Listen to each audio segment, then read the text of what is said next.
Сәлем балалар, 4 сынып қазақ тілі 132 сабақ дыбыс және әріп тақырыбы 63-ші жаттығу. Мәтінді тыңда. Бала бидің білгірлігі. Бала би қартайған шағында елінің игі жақсыларымен кеңесіп отырып, жерден ауыр не, судан терең не, оттан ыстық не, көктен биік не деп сұраған екен. Бұған ешкім ауыз тұшырлықтай жауап бере алмапты. Сонда бала бидің өзі былай деген екен: жерден ауыр дегенім ақыл, білім. Судан терең дегенім оқу, ғылым.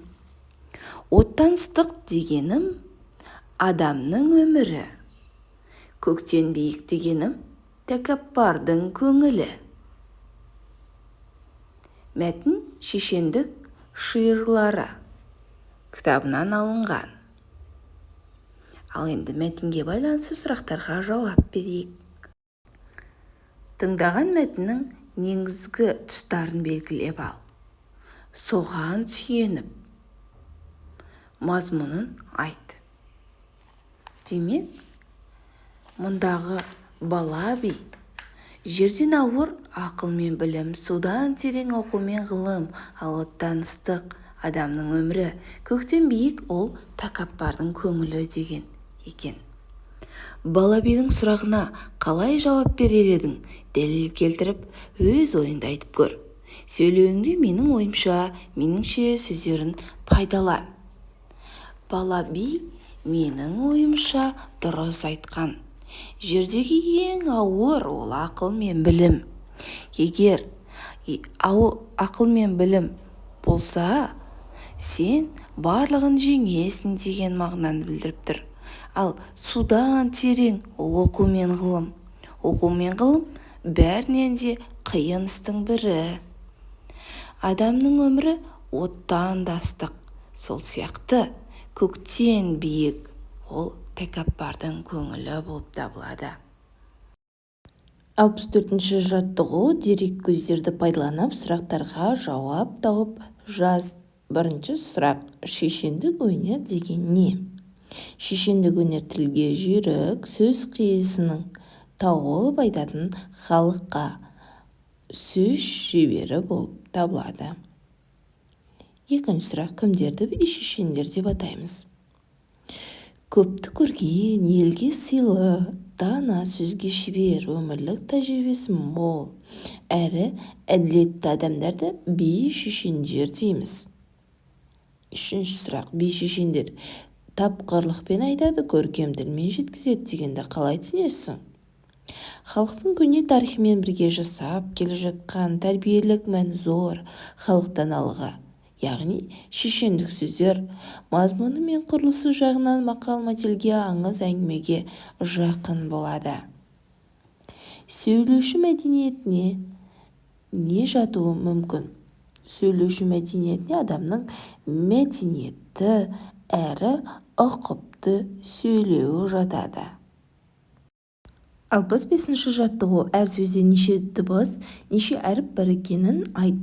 Мұхит: 5 дыбыс, 5 әріп. Саяхат сөзінде 7 дыбыс, 6 әріп бар. Өйткені саяхат сөзіндегі я әрпі 2 дыбысты бергенімен 1 әріп болып табылады. Әрі қарай болашақ сөзінде 7 дыбыс, 7 әріп, сыйлық сөзінде 6 дыбыс, 6 әріп, ирек сөзінде 4 дыбыс, 4 әріп, қосаяқ сөзінде 7 дыбыс, 6 әріп, ою сөзінде 3 дыбыс, 2 әріп, шие сөзінде 3 дыбыс, 3 әріп бар. 66-шы жаттығу: мәтелді түсініп оқы және де жатқа жаз. Сәуір болса, күн күркірер. Күн күркіресе, көк дүркірер. Қарамен жазылған сөз тіркесінің айтылуы мен жазылуындағы айырмашылығын түсіндір. Көк дүркірер сөзі қарамен жазылған. Мұндағы көк дүркірер сөзіндегі еріндік дауысты дыбыс. Бұл дауысты дыбыс және езулік дауысты дыбыстарына әсер етіп, бұл екі дыбысты да еріндік дауысты дыбысқа айналдырып жіберді. Соның есебінен мұнда дүркірер деп айтылады, дегенмен дүркірер деп жазылады. 67-ші жаттығу жаңылтпашты оқып, жатқа айт. Анау құлат екен, мынау ала құлат екен. Қарамен жазылған сөз тіркестерінің аралығында айтылуы қандай өзгеріс болғанын бір-біріне түсіндіріңдер. Бірінші қарамен жазылған сөздерге назар аудар. Мұнда құла ат. Бұл екі сөздің де арасында екі а дауысты дыбыстары бар.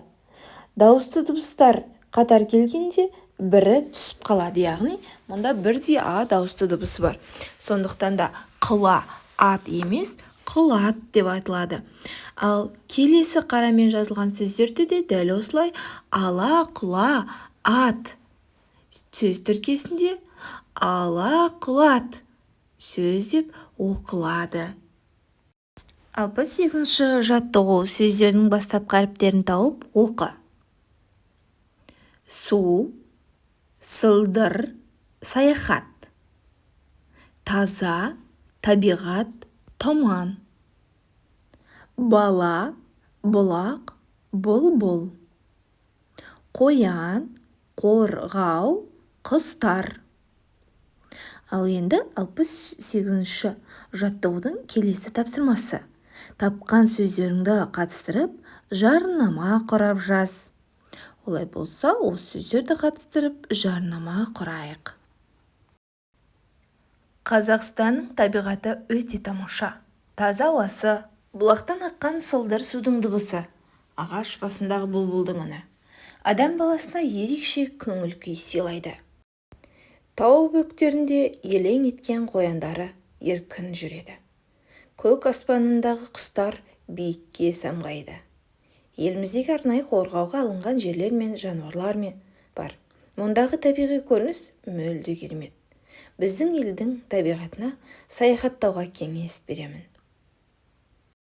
Жарайсыңдар балалар, өте жақсы. Бүгінгі сабақ түсінікті болса, видеоға лайк басып, каналға тіркеліп алыңдар.